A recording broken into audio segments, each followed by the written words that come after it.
Good morning, everyone. Happy Wednesday. We're letting everyone in, but hello, everyone on Facebook. And of course, anyone who took time out of their busy schedules to watch today's workshop. Every Wednesday, Best Homes has a workshop at 10 a.m. I'm going to go ahead and mute Tristan real quick before I echo the heck out of it. Every morning we have a workshop on Wednesdays, once a month, by the way. Fun fact, we have a free CE class. Last month, I kind of made a boo-boo and we did 2 free CE classes in 1 month. So this month, if anyone's wondering, I wasn't able to do another one. But mid-October, we're going to have a free CE class on 1031 exchange. Shout out to Eddie out there who suggested it. So just fun fact there, but every Wednesday at 10 a.m. the workshops are designed to kind of sharpen your skills, maybe give you some ideas, rehance some of the business pillars out there because there's tons of them. And we have a coach directly from within our brokerage and sponsors out there who kind of sponsor other people out there. And today I'm so happy to announce Toby, our Scottsdale success manager, is hosting a workshop, and she is going to share how to prepare and win at the listing appointment. I call her the listing queen. I know Alan might take the listing king status out here, but Ms. Toby has a lot of secrets, and she's going to share her secret sauce today on how to, again, prepare and win at the listing appointment. So without further ado, Toby, thank you so much for taking the time and sharing your time and tips to winning at the listing appointment. Sounds good. Thanks, Melissa. Good morning, everybody. I'm gonna, this is more, it's not really about your total listing presentation. This is going to be a lot about the preparation before, because that is as critical, or if not more important. Showing up to that appointment prepared is very, very important. So that's kind of what we're going to cover. We're going to talk about what you do while you're there, and then we're also going to talk about follow-up. So that's where you win the deals as well. So let's just get started. We're going to start with preparation. So, sorry. There we go. So this is a little sheet that I just created myself. It's a tool I use. I like information at my fingertips. If not, I'm all over the place. So it helps me control where I put everything. And of course, as this information comes in, then you can put it in your CRM. But when you're talking to someone, it's what I use to prepare for the consultation. I take it with me to the consultation, and I continue to make notes on it there. So it has all the data in one spot. So I'm just going to kind of go through it just a little bit. Most of it is pretty basic information, because you're going to ask, all of these things. Some of it you won't get until you're actually at the appointment, but the other information, as you can find out as you're looking at old MLS listings or anything, the more information, the better. And so if you'll go down, and in that box, it says cash offer. And the reason I have that on there is back when the market was so high, I always tried to get cash offers before I went to any consultation. It's a little more difficult now because things have changed, but I will say certain levels of houses, the more expensive houses, they're not doing it anymore. They've really cut most of that off.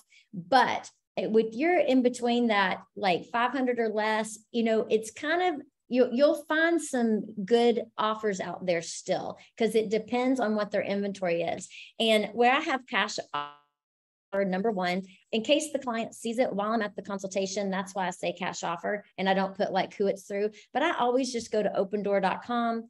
I put in the information and I get a generated cash offer that I can provide to them while there, if I feel like we need it, and just for my own information. Sometimes that's not available. I have cash offer number 2 there because after the consultation, I have a lot of investors, a lot of other people, and I can take any photos I took and send it out. And so if anything else comes in, I put that information there. So that's more for my information, just what to share.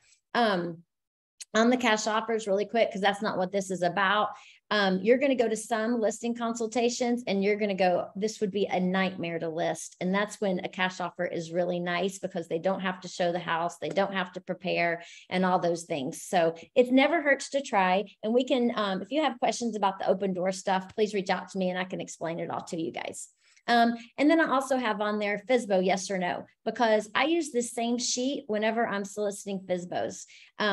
I go ahead, that way I know exactly who I'm dealing with, because I may be having a listing consultation with the for sale by owner, but I also use a lot of this same technique when I don't even have a listing appointment. They've just said I can come by and see the house. Whenever I've called a for sale by owner and I said, do you mind if I just come by and look? I'm still going to go and I'm still going to treat it like a listing consultation, where I'm going to leave them some good information and try to speak with them. So all of that is there for that reason. And so if they are on the market for sale by owner, I have the listing price, what sites they're on, how many days on market, that kind of information. So that's what all that is. And yes, I have Zestimate on there. The reason is, we want to speak your client's language. They're looking at this estimate. So they think it's like gospel and Redfin and all those things. So you want to know what they're looking at too, because sometimes it's so far off and then sometimes it's not, so I use all of that for that reason. And then this part below, that's just where I can kind of can scribble some highlights when I'm doing my comps and put all that in there. And then on the back side of this sheet is when I'm walking through the house. And I'm asking the questions, what conveys, that kind of thing. And then the upgrade special features, I take notes all through the house with this thing. So this is just a useful tool I wanted to share, but I use it in my preparation. All right. So comps, let's talk about that second. That is critical in your, your prep for your listing consultation. They're very difficult right now. It's different. We can't just go back to what sold the last 3 to 6 months and get a good, a number and go with it. It doesn't work that way right now. So we've got to be really smart. So look at the active and coming soons. Look at the pricing on it. Look at how many days on market is going on. This is their competition and they need to see that. Now, it doesn't mean that those are priced right. So don't let that be just your pricing, because some of those, we are seeing it still. Houses are still coming on the market, some of them too high.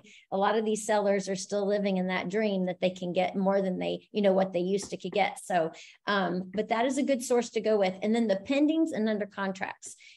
These are really important too. So call the agent that has it and get as much information as you possibly can. It's funny. I love to call an agent and them just tell you everything. And sometimes they'll tell you exactly every contract, everything. And that's great. Sometimes they won't, but say questions like, okay, if you can't tell me exactly, I totally understand. Can you give me a ballpark? Are you close to your ask price, or is it, under, over? And you get that kind of information, because when you sit down with them, they're going to say, my neighbor, Nancy, she's priced at 640 and she's under contract. And you can now say, yeah, but you know what? They're actually in a contract for more like 615, because they were a little overpriced. And, so that's very important, because you can totally knock that off the table instantly without them, and remove that thought from their, from their head. And then look at the closed. We got to know the closed. That's part of it. Don't go back too far. Honestly, it's almost like the last month. That's about it. You could go back 3 months, but it's good. You're definitely going to see, if you're doing that, then take a percentage off of that. And but you do want to see the movement in the neighborhood. You want to look, how many days on market is it taking to sell these houses? That kind of information. So really study these comps and prepare them. I typically put them together. And I separate them out in the active, because that is their active competition. And that's what they're kind of actively watching. And then the pending, under contract, and close together. Let's see. Let's hang on just a second. Also, study the statistics. So we get an email, I think we got it back around mid-month from Armless. It does a kind of a market update and will tell us some stuff. You're going to get, it's going to tell you the percentage of increase, or how many houses are on the market, days on market, things like that. So study all the stats too. The Cromford report that we just got on Friday, that we just got the invitation to. The third Friday of every single month, they do a review for us. Magnus does, and it's excellent. And it will just give you great verbiage, things you can share at these consultations. I mean, study a few of those lines. You'll sound so smart, but you got to think, guys, you got to go in like you are the absolute expert. Even if you don't feel like the expert, you fake it till you make it, or you take one of us with you, whatever it is to get in that door in that appointment, but to come across confident and as much knowledge as possible, because they're hiring you for a reason. You know, they think sometimes you get these sellers that think they know everything, and you have to be confident in what you're saying, or you're not going to feel very good arguing with them, or not arguing, but explaining that might not be correct now in this market, and saying it confidently. So the more homework you do, the more information and better you're going to feel, about things as well. Let's see. So pretty much on pricing, that's what we're talking about. You need to get in your head what you are going to price this house at, because they're going to they have prices in their mind already when you get there, but you are the expert. Just remember, you are the expert. You're the professional. There's a reason that you're coming over. There's a reason that they're hiring you.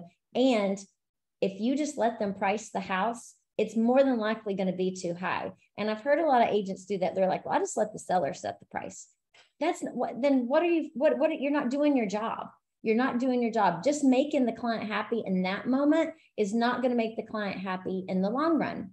I'll use an example. I had a house hit the market right before you could see the shift coming. You kind of felt it, but it hadn't really happened yet. So they were still living in that dream. I really thought the house needed to be listed at $1 million. It was a great listing, by the way. I thought $1 million was almost pushing it, but they were adamant that they wanted like 1.2. And it was so far off, but in the hot market and not a lot of competition, of course, that would have flown because people were paying everything, over. And so we went back and forth, and she said the only thing they would go with was 1.15. And I just agreed with it and went on because the market was so good. I didn't really argue too much. Well, you know what? We got, the market was shifting, things were changing, the showings were slowing down, and having that conversation with them to lower the price, they would constantly say to me, you said this. And I was like, no, actually I said, and they're like, I don't remember saying that. And they're going to argue because they're getting emotional at this point. Their house isn't selling. They're getting a little ticked off. They don't have anybody to be mad at. They're mad at the market, but you're sitting in front of them and you're the one guiding them. So now all of a sudden they're going to put it back on you. And I had a really hard time with that listing ever getting the price lowered. And they were angry with me because it's a very disheartening, upsetting thing when they have to start seeing this price lower and lower. So if you can adjust it in the very beginning to be correct, then your clients are going to be happier. You're going to be happier. It's just an easier situation. And then also a good false assumption. Some people say it doesn't matter if it's too high. They're just going to make an offer that's low anyway. And that's not really the case, guys. You're going to get some offers that come in low, but a lot of people won't even come look at the house if they think it's priced too high. They automatically say that's an unreasonable seller, or something like that, or they're still living in a dream, and they're just they're just sitting back and watching the prices go down is what in their head these buyers are doing, and they're not coming to see your house. And that's not helping anybody either. It's such a negative thing. And then also the old rule of, there's another company that does it and still doing it. They price really low because it gets a lot of activity, and then you're going to get all these multiple offers. Okay, that would be great if that was still going on, but it's not. That's the thing. It's not. You might be lucky if it does, but you've really got to get your pricing correct, because if you talk a seller into pricing low for multiple offers and then they don't get multiple offers and they sold for low, whose fault's that? They're going to be mad at you. They are not going to be happy. They're going to regret the decision that they hired you. And so again, be accurate in your pricing. We are back to doing real math, real comps, real things. So take it serious. All right, let's talk about commissions a little bit too. So setting your commissions, get it in your head before you go. And it depends on who you're dealing with. I don't want to ever just like discount everything, but right now, there are a lot of listings out there, but there's also a lot to be had. And so if you don't have any business at all, don't go out there and say, I will only do 3%. This is just my opinion. Go get the listing. If you don't have anything else to work, go get the listing, because if you go get that listing, you can now circle market it. You can do open houses. You have a tool you can actually use. So be smart whenever you're thinking about these commissions right now, because there's a lot of hungry agents out there that we're going to be in competition with. Another thing, FSBOs. You're not going to get them at a high percentage. And so one of the things with FSBOs I have often done, I'll even do 1% on a for sale by owner, because they are off market because they don't want to pay an agent. And you need them to pay the other side, because we want people to come see the house.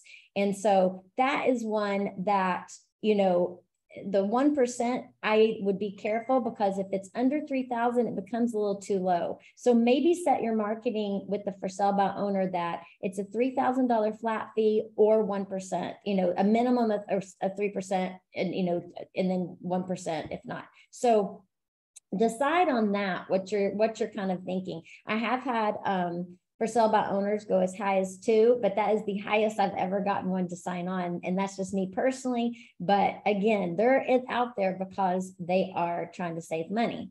So let's go back to the traditional. So how important is that listing to you?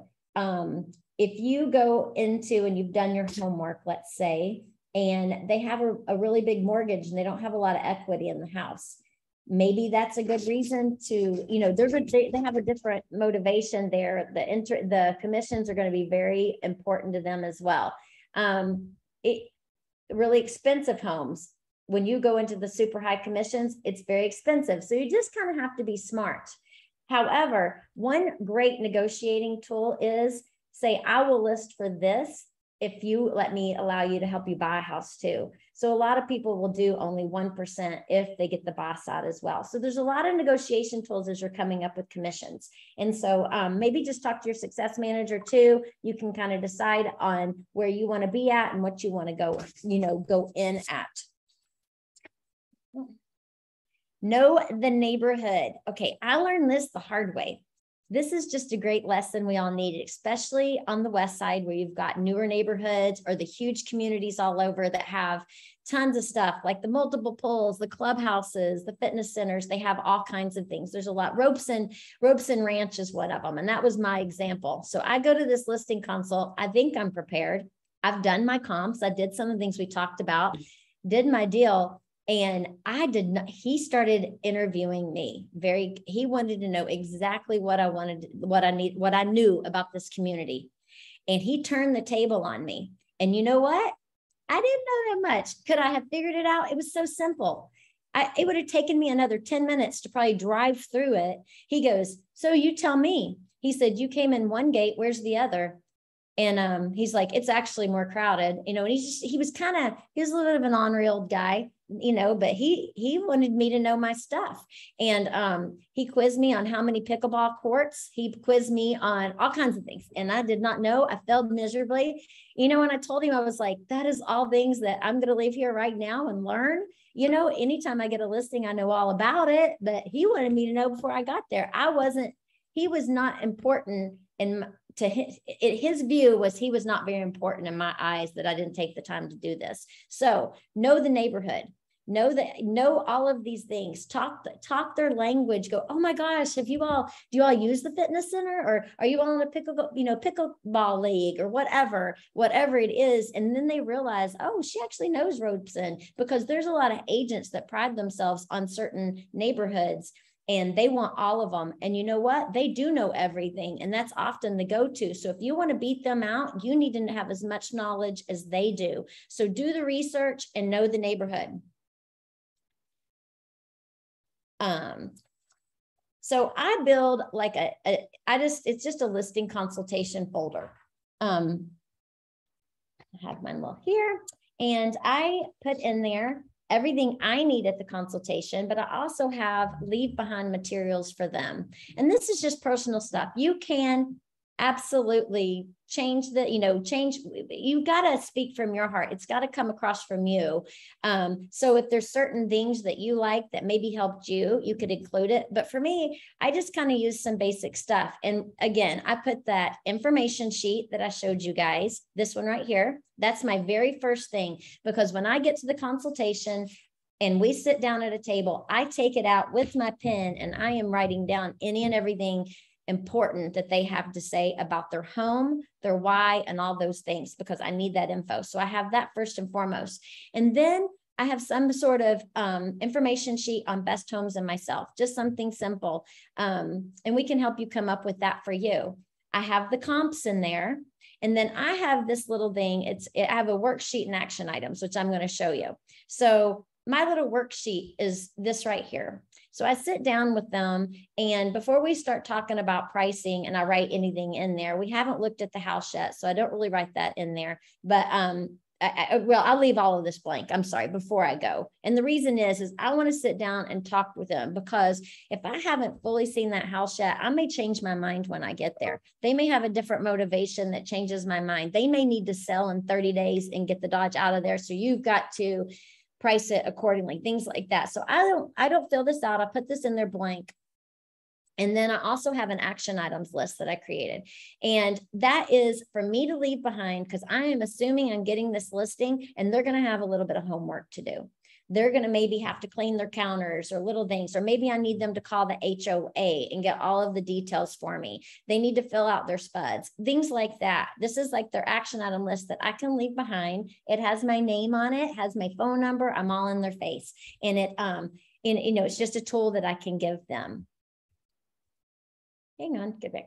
And then in the other side of the pocket, on the other side, it's stuff I just kind of have that I'm going to leave behind with them as well. And it's stuff like that Magnus has printed for us before. Like right now I have in mind, I don't have these, I didn't have these saved, so I don't have them on there, but this one says, I don't know if you can see it, preparing for photos. That's one of the things I'm sure you've seen in the office. I have it here at Scottsdale too. And then I also have just a home showing checklist. It's just like a memory jogger. It goes through, what to do. And I ask them, like, arrange for the pets to be gone, make the light bulbs all the same color, things like some of those little things. And so we have these that we can just make you look, they just make you look professional when you leave it behind. So these are all things, print materials that are covered for you through us. Magnus prints them for us.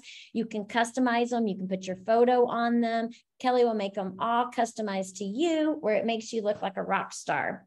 And then I also throw in, if I have extra, because I seem to always have extra flyers from my listings before. So sometimes I'll throw in, like I had this listing little brochure where I can show them we have really high quality, pretty materials that we're going to do for you as well. And then like, this is a door knocker that I did. And so I kind of have that in there too, where they can see like, we mean business. This is pretty stuff. This isn't just, you're coming in with very professional looking advertising. And then I always put in a blank spuds, and that way I can leave it behind whenever they sign up to list with us. And I don't have to get this to them, because I can't tell you how many times people do not have printers. And then I have to figure out how to get them the spuds. And it's just an extra trip. So if they don't list with you, take it. You don't have to leave this behind. So you're not just printing wasteful material, but you're going to have this on hand and ready. And I also just paper clip it. And the reason is it's going to have to be filled out and then scanned in, because you're going to have to upload it and all those things. So it's just, you're prepared. You have everything you need when you get there, and your listing consultation folder is built. Let's go. All right. So I was just showing you what was in it, those items. Okay. Let's talk about before the appointments. Communication is so critical when you're selling a home. They want to know what's going on. It's a very nervous situation for them. So if you start off very strong from the beginning, be confident when you call them, call to confirm, make sure that timing is good. If they don't answer, leave a message, say, I can't wait to, come see you all tomorrow and look at your home. I always send a follow-up text, and I send a follow-up text if they answer or if they don't, just so they have my phone number if anything changes. please text me, you know, all that kind of stuff. And so we are already in communication. And just like I'm saying, good communication from the beginning, it just sets things off in a very positive, you know, trajectory, and you're set up for success. Let's see. I had this out of order, but I wanted to say, when you're doing your, whenever you're doing your prep work, and I mentioned that Armless sent us an email.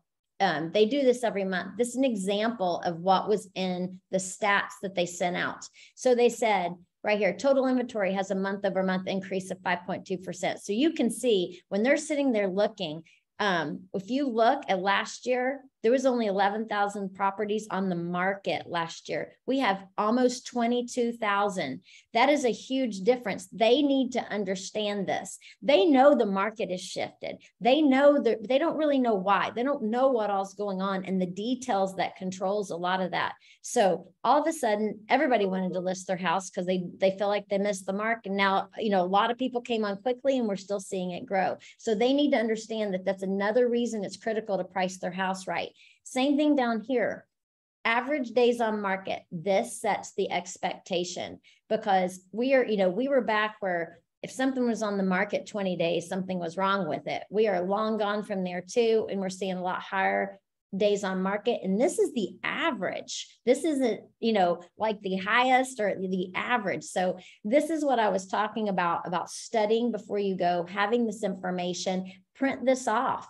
Take this with you, put this in your folder, share this with your client. Here we go. Hang on a second. I think I skipped one, guys. Sorry. Here we go. I did. That's why I'm confused. I scrolled too fast. So let's talk about the listing appointment. First of all, be on time. You're the professional on this. You've got to be on time. You've got to dress the part too.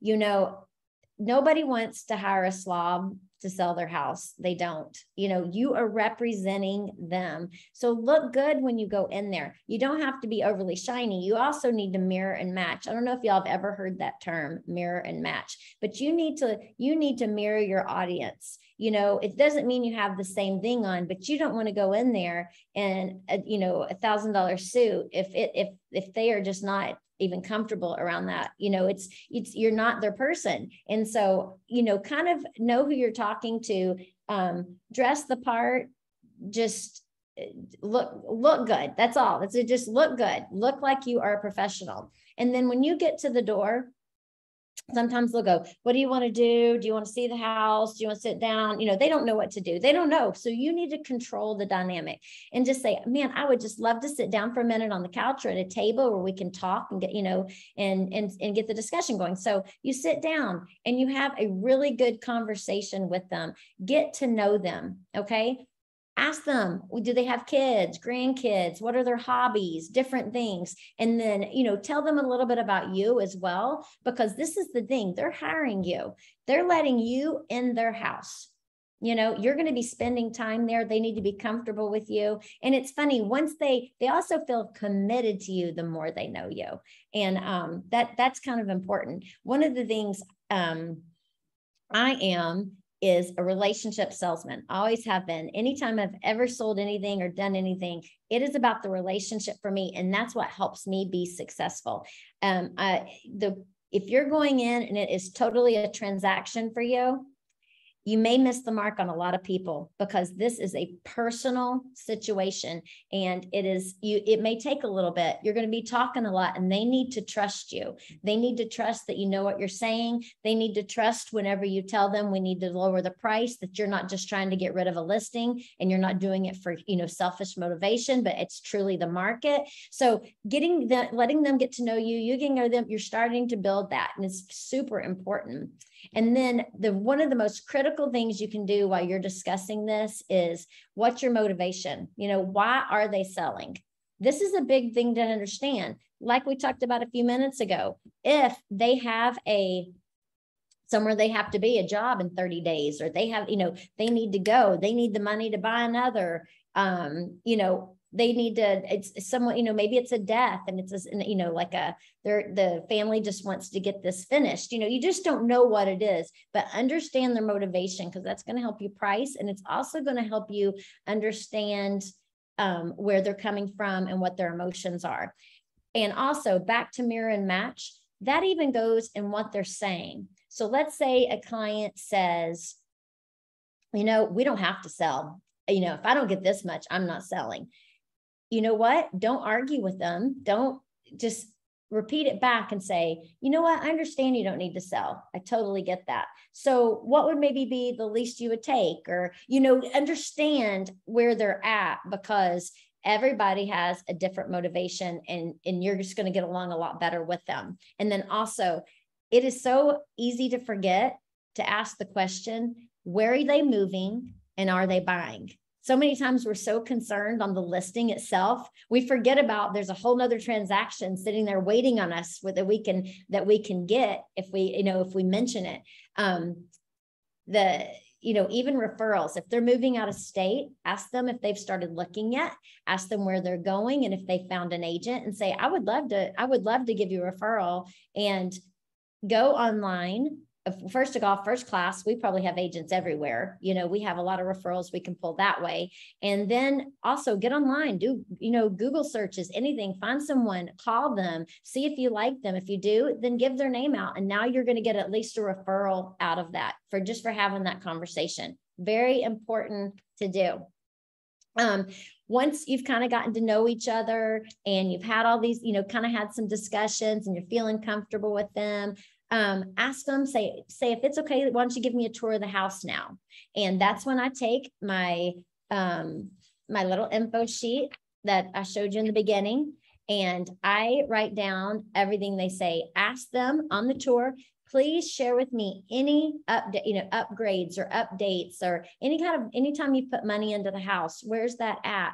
Also, what are some things you love about it? Are there some special features that maybe I'm not seeing? They could have, like one of the listings I have right now, they have this big pull awning that's electric that comes out. They just had new Sombrella fabric put on it. It provides great shade. You would never know it was there if they didn't tell me that. It's things like that. You want to know every little detail, because things like that sell a house. And so ask lots of questions, take lots of notes as you walk through, and then go back and sit down. And then that's when you're going to discuss more pricing and stuff. You can't price a house totally until you've seen it all. And you've also now been talking to them. You kind of know how they're feeling about the things. You kind of know what you're dealing with, and you take all of that into consideration for the next part. So this is when I would present this. That's why it was out of order. I skipped my slide, but present something like that before you talk about pricing. They need to understand, because they've got something in their head, or they may not have something in their head, but this lays out the groundwork of what we're dealing with and what the market is doing. This is when I pull out this little worksheet.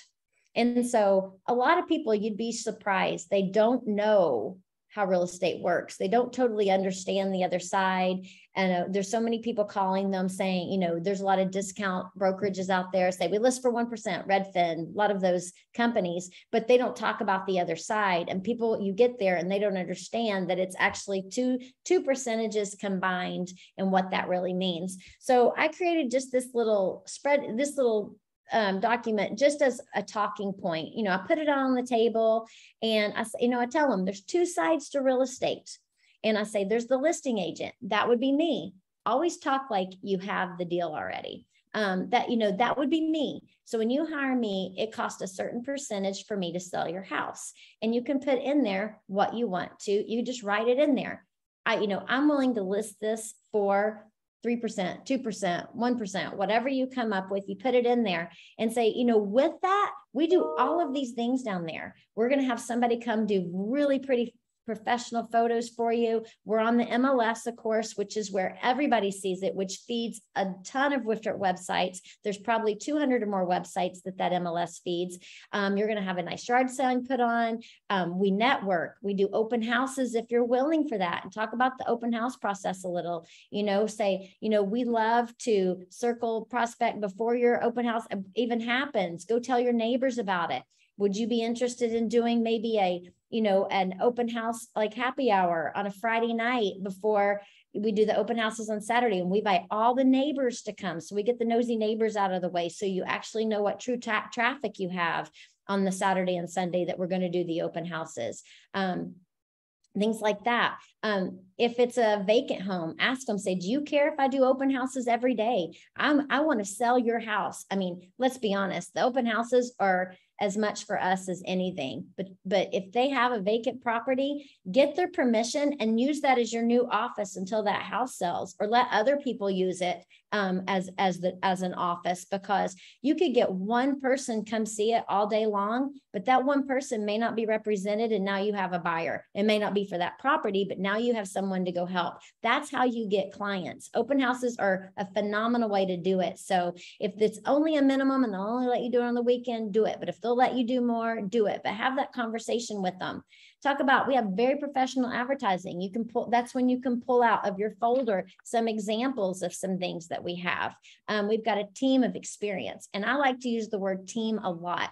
Why? Because that means Toby's not doing all the open houses. I want other people to be able to go do all of those open houses. You know, if you're not available or you have multiple listings, you can't be everything to that listing. You can't do every one of them. And so we have people, by the way, all through our brokerage that has listings. And if you go out on MLS and you go under menu and go to company listings, you can see everything in our company that is listed. And if it's in your area, call that agent and see if they'd be okay with you doing an open house. They may be thrilled to let you, but that's how you do that. We have company listings and then office listings where you can kind of see the breakdown. And team of experience, that's what we are. And especially you newbies, don't stress about being new. Take one of us with you, to your listing consultation if you're not comfortable. Let's prep before it to get you comfortable.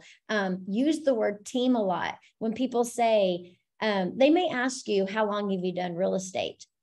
Start off with if they say that, so how long have you been in real estate? Say, well, it's actually my first year. It could be your first day. They do not have to know that unless they ask you specifically. Don't lie, but that may just cover it if you say, I'm in my first year, but I have a fantastic team. We probably have 100 years of experience put together, and blah, blah, blah. So we can work on that verbiage to make sure you're not coming in there, look, I'm new, I don't know what I'm doing. That's not what you need to say, because that's not at all what we're going to prepare you where you do know. Also tell them regular market review, clear communication, buyer agent feedback, 7 days available. We are 7 days available. Why? Because we have a team approach, and you can get someone else to go do an open house, or those showing time is all the time, right? And so we are available. So all of those things are important. And I use this little sheet just as a talking tool to go through what all we do for them, because there's a lot of discount brokerages out there and they say they're full service, but they really don't do anything for them. They do the bare minimums, and we don't. We shouldn't. Let's just say that you shouldn't. You need to take care of them, be a concierge, take care of them. And so this little sheet will help you, talk through that. And so that's on the listing side. Now, on the buyer side, we want to sell your house, Mr. Seller, Mrs. Seller. We need to offer the other side a commission to that agent. Well, they will bring their clients in. And so you tell them what's the going rate for the market is. We were seeing, it was funny, that was dropping there for a while. We were seeing a lot, 2s and 2 1/4s even popping in, and you'll still see some of those out there, but I don't know right now. It's up to you guys. You've got competition out there. I'm back at the 2.5%, 3% mark on the other side. If the client is willing, then and again, and I do on that buyer's agent side, I educate them, but I do tell them ultimately that's your choice, because that's your money you're spending, but this is what I recommend. And I won't do it for less than this amount or something like that. So you do control it, but you let them feel like they have a little say in there. So that's my tool on that. All right. So now you're going to talk about the price and the commission with them. So you go ahead and you fill in those blanks. And you tell them where you think it should be. They may think it should be higher. They may be perfectly fine with it. If they're fine with it, you write it in there and you've got a game plan. If they think it should be a little higher, pull back out that's when you're pulling out the comps. You're talking about what's active. You're talking about, like we talked about in your preparation, pull out all of that material, and you're going to go over all of that with them. This is when you're setting the price and you're telling them why you think you need it. You're backing up your research and backing up your opinion with true data. And so you need to present it to them in a way that they see it clear too, because a lot of them really want to list still so high, and it's not doing them any favors at all. So it's very important to pull that out and go over all of that with them. This is also just a little tidbit. And it's funny. I actually learned this from somebody I used to work with. And I thought it was funny when he said it, but there was so much truth to it. He would say he tries to see how long he can stay at a listing consult. He's like, they're going to become my new best friend, is my opinion. He's like, if they sit and spend 2 hours with me, he's like, they're not going to really want to go do that again with anybody else. So they're probably just going to hire you and be done. And they know you now, and now they want to work with you too. So it's both sides. It's like, oh my gosh, this is, she's offered me so much information and so much value. I want to go ahead and hire her. But, I do the same thing. Do not rush your listing consultations, because if you run in and you have another one set back to back and you've got to rush out of there and they're not done asking questions, how important does that client feel? They don't feel very valued at the moment.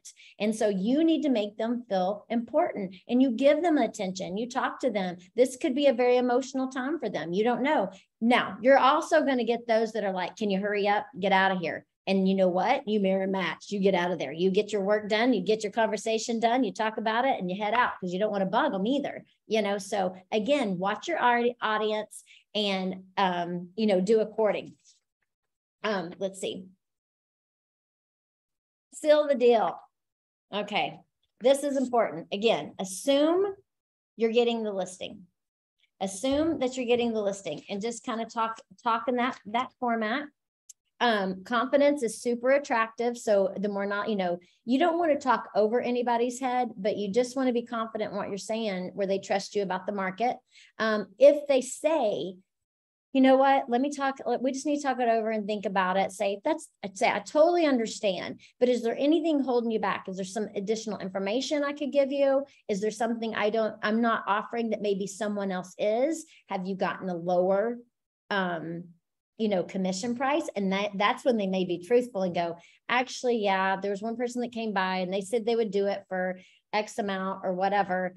And it's that's a percent difference or something like that. Well, at that point, if you feel good about the listing and you want it, you say, if you'll sign with me, I will match that right now, because I love your house. I have so enjoyed spending time with you, and I would absolutely love to take care of you.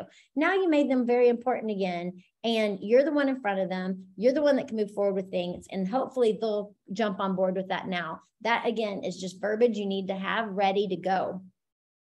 Okay, this is the deal. If they say yes, get as much done at this appointment as you can. So establish a timeline. You've got a lot of things that need to take place. You've got to prep. You've got to do the marketing. You've got to do stuff. So when are photos going to be done? Pick a date. Photos usually get back. You want to do them at least 48 hours before you go live, just where you have time to get them back and you can pick the ones you want and things like that. So set a time for photos. Also, when can the sign go in the yard? So the sign goes in the yard right before it goes live. However, maybe they're not quite ready, and you almost feel like they're like, we're not quite ready, but you're not totally sure, like they're going to list with you or not, all those things. I always pull out coming soon, because I say, well, nothing we can do. You're not officially on the market yet. You're just coming soon. And you can do a coming soon 30 days prior, by the way, of going live. 30 days is kind of a lot. I kind of like to do it maybe, 2 weeks, but it gets a sign in the yard. You can start getting sign calls. They've signed your listing document. So now they're going to list with you. They're not going to have any other conversations. They don't have time to think about it. Right. And so the coming soon kind of seals the deal a lot quicker if they're not quite ready. So I personally like to do that as well. Excuse me. Also talk about, what day you want to go live. And, I still like the traditional way of doing things, throwing it on there Thursday, like evening sometime, where it's live on Friday and you've got a brand new listing for the weekend. To me, I like to list it like that Thursday, and then Friday, maybe do an open house happy hour, like we talked about for the neighbors, and then do open houses Saturday and Sunday to get the most activity you can on that first weekend. So see if this timeline works for them. Look at a calendar, pick out the exact dates, give them write down the exact dates. And then you're going to go over that listing folder that you brought with them. You're going to go over the listing photographs, like a checklist. You're going to go over, how to, what you need to do to prepare for showings and any kind of preparation, any kind of that kind of stuff you're going to go over with them. And then you pull out that action items sheet. That action item sheet is their homework. And so make a very good to-do list that you're leaving behind with them. And that's their homework to prepare. And you look like a professional, right? Everybody's on the same page. Now you leave, you've got all the information and you want to follow up. Excuse me. So I follow up with an email. I just threw 2 old emails in here, 2 different situations. This one, hey, Lisa, thank you for taking the time to let me come by the other day. The home is beautiful and the right buyer would love the potential. This was an older home in downtown Phoenix that would make a fantastic like Airbnb or something creative. And it was actually a law office. Okay, so it's a little different. So the terminology in this is just a little different. But as promised, below is the information I said I would send over. So I always attach a couple of things. So a net sheet. What a net sheet is I have an Excel version of that little worksheet where it has the percentages, and it takes the net sheet it takes the ask price, it takes away the commission. And then if there's any other things like, let's say they, owe money on their taxes, or they owe like a second installment of taxes or something like that. You can throw that in there where it just shows them kind of their takeaway. And so if we list for this is your walk away. And then if there's like a couple of the competition, I will often put the competition. I wanted to attach the competition to where you knew what was going on in your neighborhood. Price recommendations. I recommend you list at blank. And I kind of say why. Like we talked about, blah, blah, blah. Cost of selling. It's just a reiteration. Cost of selling for that, with Best Homes, and then the buyer's agent, how that works, and then documents and timeline. I just give them a little scenario of what to expect. If you decide to list, this is one that didn't agree at the moment. If you decide to list, we need to get our photographer to the house, blah, blah, blah, and I talk about the little timeline of things. And that's my follow-up. Same thing over here. This one was a little different, is a little shorter. We talked about what to do. She had some to-dos to prepare, and it was just a different conversation. But the follow-up is critical. So I'll send that and thank them almost immediate. I confirm what we talked about. And if I got the listing, my follow-up is, this is our timeline. And I put those exact dates of when the sign's going in, the photos are happening, all of those things. So it is in writing and we're both on the same page, with everything. And so that follow-up email is very important. So all of the details for a yes, but a follow-up as well for a maybe, and then if you did not get that listing and it is a maybe, and you sent this email, well, if you didn't get a reply back, then you want to call them. You definitely want to call and follow up. Maybe they don't answer. Send them a text, say, just wanted to see, if you had any more thoughts, if I could answer any more questions, I would love to list your home, blah, blah, blah, whatever. But the follow-up is critical. Now, one of the things I do on that information sheet that I started with, I keep that. So if they did not say yes, I have a folder of them. I put them in my database, but sometimes hands-on is a reminder. And I'll sometimes just look through my folder of and I call them these are just live possibilities, right? I've had the consultation and I just need to continually stay in front of them. And that's how you get the listing, guys, because they may not have been ready yet. But if you're the one following up and you're the one offering valuable information, keep in contact with them. If you didn't get the listing, okay, let's say one of the neighbors went under contract. Be the first one to tell them, hey, I just wanted you to see that the neighbor went under contract. I called the other agent and they said it's a little less than ask, about around 15 grand under. I just wanted to let you know what was going on, So you're still being their agent, even though you haven't been hired yet, but you're giving them valuable information. Then you're going to eventually, hopefully, get that listing. But the follow-up is the key to that, because everybody else is in their face too. So you just have to offer value. I love tools, anything that's valuable to them. Comps are valuable to them. What's going on in the neighborhood is valuable to them. Anything like that can help them with that sell. I want to talk really quick and follow back up on the whole for sale by owner thing. Like I said, it's a little bit different listing consultation because it's not, sometimes it will be one and you can just go through the same format because they have agreed to sit down. But most of the time, the for sale by owners, you're just asking them, you know, can I come look around at the property? Can I, you know, I have a cash offer. I'd like, I have investors. I have a ton, you know, you all probably get those texts. Hey, do you have any properties? I'm looking for something to flip. You know, we get these emails and these texts all the time. Keep those phone numbers. Always keep those phone numbers. As soon as you get one of those texts, throw it into a spreadsheet, throw it into a group email, whatever. And when you go to these consultations, if it is a house that you think would be any kind of potential for a cash offer or a investor, ask them, say, I really want to share this. I have a huge list of investors. I have some out-of-state buyers, things like that. Do you mind if I go ahead and take some photos now just with my phone? And so I go through the house and I take pictures of every room and all the details. And then I go through and I video because Open Door likes a video. And so you video, you go from like floor to ceiling and you go through every room and you do everything. So I have that as a tool for me. So if I get home, I've been on this listing consult and this house would really be like, they're going to have, I went into one listing consult. There was 9 cats and 3 babies and there was gates and it smelled horrendous. The litter box was the size of a small closet. It was gigantic. And I thought, wow, this is going to be fun, you know? And so I worked hard for a cash offer for them. I found one that they didn't get quite as much as what they would have if they listed, but they may very well had, because I don't know. That was that house would have been a hard sell. I took them that cash offer later because I took all those photos home and I went back and I said, I actually found your cash offer.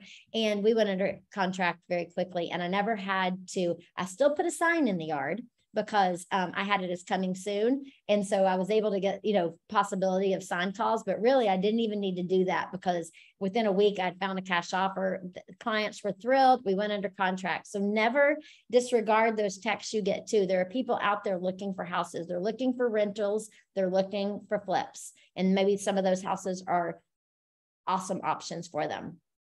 All right. That's about it. Do y'all have questions for me?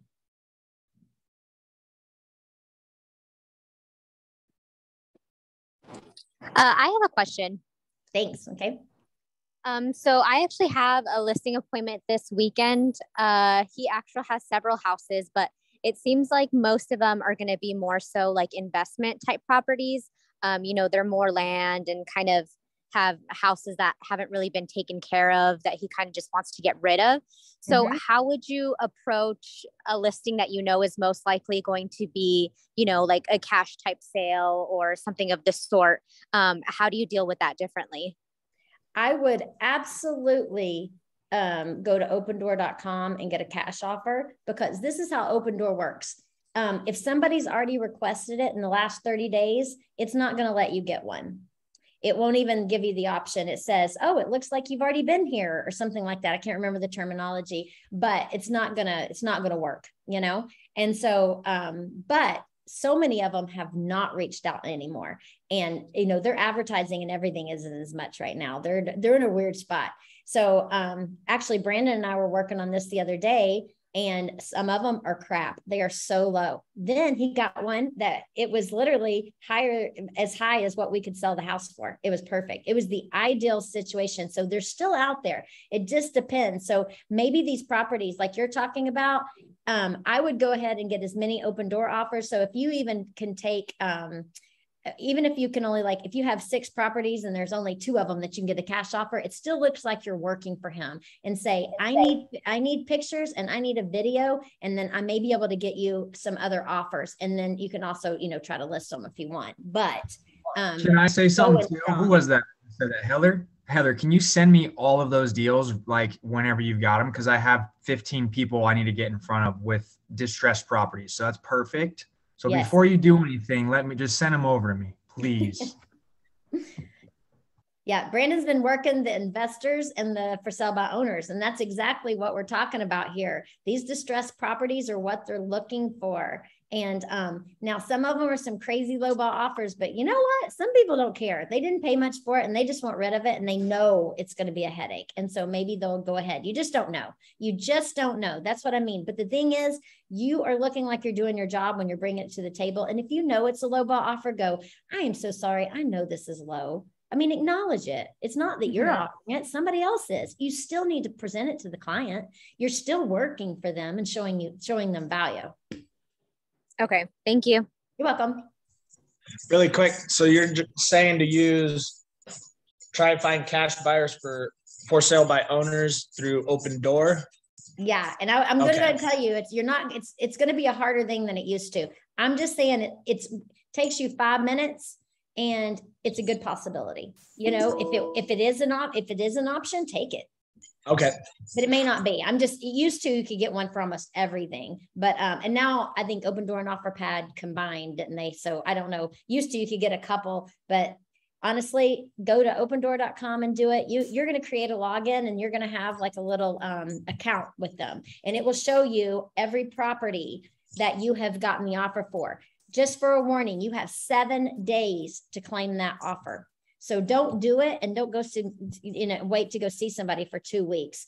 Do it right before you're going, or, try to get the appointment quickly, because you don't want to wait too long, because you don't want somebody else to put in the house and get the offer, because any agent can do it. If another agent goes and requests an offer, now you can't. And so it doesn't matter if they're even your client yet. You say, I'm requesting, you put in the address and you say, I want an offer. It asks you questions about it, and it will say, are you a seller? Are you an agent? Or it says, are you an agent representing the seller? Or are you an agent and is this for a potential seller? All of them are equally the same. It doesn't matter. You click, yes, they didn't have to be your client, so you don't have to lie. Say, yes, this is a potential. You still get 1%. So the way Open Door works, you don't really do anything. They're just going to give you 1%. Alan just went through this with one of his rentals that came back a great offer, and it really wasn't that long ago. And he closed on his that way. It was a 1%. It's done. And, you get 1%. They take 5% off the top. That's a whole nother conversation, how it totally works. But, the 1% goes to you, and they're working on the closing. They're handling all that. They have all their own people and they deal with it. You just kind of answer the questions with the client along the way to make sure they're on the right timeline. Hey, Toby, do you do that with OfferPad as well, by chance? Yeah, OfferPads are typically lower, but maybe I'm making this up, but I'm almost positive the two companies have now merged, because but I'm not going to put that in writing. I'm not sure, but you can always try it, but it may be the same offer. I'm not sure, but yeah, offerpad.com does the same. The problem with them is they want pictures before they give you a offer. And so you would have to go to the house and get the photos so you couldn't take the offer with you to the listing consult. So that's why I always started with Open Door. But when I came back home and I was working, on it, I would then check, OfferPad. I would literally take the pictures I took and text them to every investor and say, potential off-market property, right? Because it's not on the market yet. Off-market property. Anybody want to make an offer? And you're going to get some offers. They might be low, but if you get your investor list high enough and it's a decent property, if it looks like it's a property that needs some work, they're going to make an offer.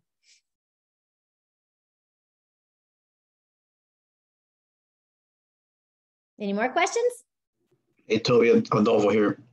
Hey, how do you determine as far as when you're putting a sign in front of for a condo or a townhome? Do we call it HOA, or how do you determine what you can and can't put on there? Yeah, HOA is going to determine those rules. I haven't found that you just don't always take the seller's advice. Sometimes they don't know that either. So call the HOA and get the rules on that where you don't get in trouble. All right, thanks. Mm-hmm.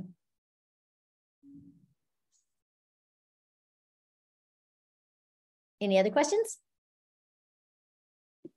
Yeah. Hey, Toby, are you able to share the slideshow with us, or maybe send us an email with some of the documents in it? Yeah, absolutely. Yeah, all of this is to be, you can have anything I've got. A lot of these are just documents I kind of created. I actually been meaning to get our awesome support to make them prettier, some of them, but they work great. So yeah, I can send out the documents, the slideshow, whatever y'all need. Okay, thank you.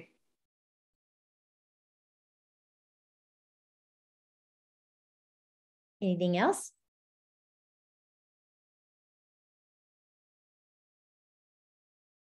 All right, well, interrupt me if not, but guys, there's a lot of listings out there to get. And I told, you know, there's a lot of people that didn't enter the market that still want to sell their house. And so the listings are out there for sell by owners. If you go to Zillow, I shared this on another call. If you go to Zillow and you look and you click on sell, or I think it's buy. I guess it's buy because you're looking as a buyer. And you go to for sale by owner is the next option. And you click on it, it will let you set the frequency, but it will give you real-time emails as soon as one hits the market on Zillow. And what's cool about that is it has the photos, you're looking at it, you know they want to sell. And if you scroll down, it has their real phone number. So you know the address because the house is for sale and you have their phone number. And so those are also a way to get in. You've kind of got to get down that verbiage. That's, like I said, a whole nother topic, but those listings are out there to get to. Anything else? All right, Melissa, I guess back to you. You want to close it? Thank you so much, Toby. If you guys have any questions, feel free to email Toby at besthomesrealestate.com. But as far as the documents, we will send out the PDFs. But yes, Herb. That was my question. Thank you. I'll say, yeah, we'll send out the PDFs to it. I'll share them. We'll get them to everybody. We'll get them jazzed up. We'll put them in the seller toolbox, and we'll also send them over to Kelly at Magnus Title. So if you want some printed for your buyer present or your seller presentations, she will have those on our file. But thank you all so much. This recording will be in the Best Homes Academy if you want to go back and view it. And of course, it's on our Facebook Live. There's a lot of golden nuggets. I personally go back and rewind some of it to write it all down. But thank you so much, Toby, for all this great information. And you all enjoy your Wednesday. And until next time, have a good day. Yeah, thanks, everybody. What was Toby's email again? It's Toby, T-O-B-Y. I'm sorry, go ahead, Melissa. Toby at besthomesrealestate.com. Thank you. T-O-B-Y at besthomesrealestate.com. Gracias, Toby. You're welcome. Thank you. Thank you, guys. Y'all have a good day. Thanks. Bye.